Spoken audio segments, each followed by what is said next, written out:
आज मैंने सोचा कि सब्ज़ियों वाले चावल पका लिए जाएं घर में।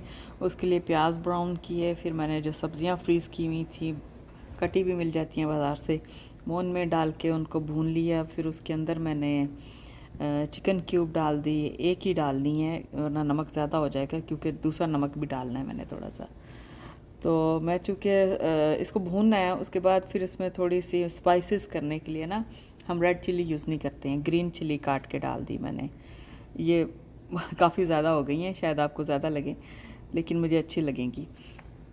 वो मिक्स कर दी, उसकी भुनाई की, ताकि मसाला जो है स्पाइसी हो जाए। फिर चावल क्योंकि 1 कप थे, तो इसमें मैंने पैमाइश करके गर्म पानी डाला है। 2 कप पानी डाल देना है।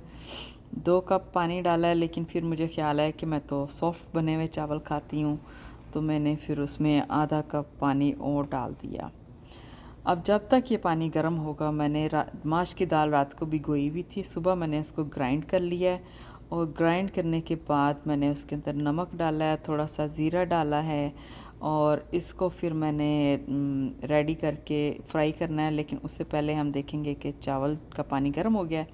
उसके अंदर चावल डाल दिए। जब तक चावल पकेंगे, दूसरे चूल्हे पे फ्राई पैन गर्म करके उसके अंदर ऑयल डालना है। ऑयल के अंदर वो पकोड़े बनाने हैं दाल के।